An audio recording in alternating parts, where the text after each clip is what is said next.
Acusados de participação na morte de Tatiana Lorenzetti começa nesta quarta-feira aqui em Curitiba. O ex-marido de Tatiana e mais 3 réus acusados de envolvimento no crime vão à júri popular.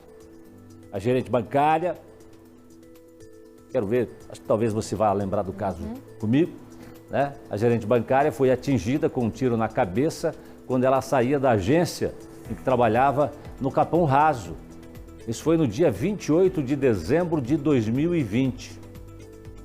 A motivação do crime, segundo as investigações, seria que o marido pretendia ficar com a guarda da filha, que morava com a mãe. Com isso, ele receberia o seguro de vida, que seria pago à criança com a morte da mãe. Agora, esse plano ardiloso, né, Rudinei, foi desmascarado pela polícia e agora os 4 envolvidos vão sentar no banco dos réus, né, Rudy?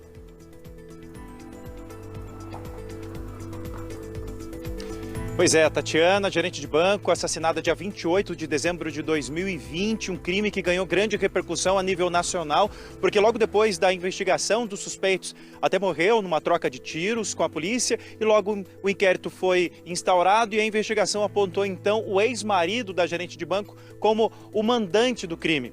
Amanhã, quarta-feira, 4 pessoas que teriam então envolvimento diretamente com o crime, com esse homicídio que aconteceu em 2020, irão à júri popular. E nós conversamos hoje, viu, Jasso, com a defesa de alguns deles, de pelo menos 3 réus. Nós conversamos com os advogados e preparamos uma reportagem também relembrando um pouco desse caso de grande repercussão. Veja só. A gerente de banco foi assassinada em dezembro de 2020, quando saía da agência bancária que trabalhava no bairro Capão Raso. De acordo com as investigações, Jonathan Alves da Silva, que cometeu o assassinato, foi contratado por Antônio Henrique dos Santos, o Tonhão, ex-marido de Tatiana. Ele desejava ficar com o dinheiro de um seguro de vida e a guarda da filha do casal. Jonathan morreu no mesmo dia, após um confronto com a PM. Além deles, foram detidos por participação do crime Thales Arantes da Silva, André Luiz Correia e Moisés Gonçalves. O julgamento está marcado para esta quarta-feira, às 8h30 da manhã. Pelo menos 10 testemunhas já foram confirmadas, 5 intimadas pelo Ministério Público de acusação, 3 de defesa de André e Thales, que teriam auxiliado na logística para o crime, e 2 de defesa de Moisés, que teria sido o intermediário entre Tonhão, ex-marido de Tatiana, e o assassino, Jonathan, morto em troca de tiros com a polícia logo depois do homicídio. Entre os pedidos da defesa está a individualização dos processos, em que cada réu recebe uma sentença distinta de acordo com a participação direta no crime. Aquele que deflagrou o disparo de arma de fogo que acabou vitimando a Tatiana Lorenzetti não pode ter a mesma pena daquele que foi o arquiteto intelectual dessa maquete criminosa. Há que se ter a individualização das condutas e ainda a individualização das penas. O advogado de Moisés, inclusive, acredita que o cliente possa ser absolvido. Ele afirma que o réu chegou a ser chamado para participar do homicídio. No entanto, teria desistido e não teria tido participação na morte de Tatiana. No dia do crime, ele nem sabia sequer se o crime seria cometido naquele dia.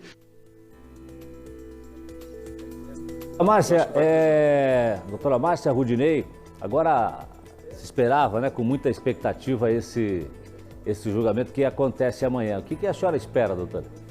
Bom, nós vamos ter os envolvidos nele, inclusive o mandante, sendo agora julgado, ou seja, sendo exposto, né, ao Conselho do Tribunal do Júri, para que lá se exponham as condutas que foram executadas e depois disso, muito provavelmente uma condenação em razão do que se sabe até agora, mas é claro, o Tribunal do Júri se espera o resultado dele, e aí sim cada um vai pagar pelo que fez. Agora, um absurdo a motivação disso não é o amor pela filha, porque eu gostaria de ficar com a minha filha, e sim porque eu não tenho desejo em pagar uma pensão alimentícia e tenho desejo em receber, né, o que essa menina iria receber em razão de seguro ou outros bens que tivesse. Então, quando você pensa num relacionamento pessoal que acabou terminando por causa do dinheiro, isso dá uma indignação, um peso no coração, né, Jasso?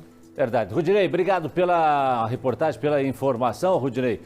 Amanhã a gente acompanha também esse julgamento, traz o resultado para você aqui no nosso Balanço Geral. E ainda hoje, aqui no BG, presta atenção.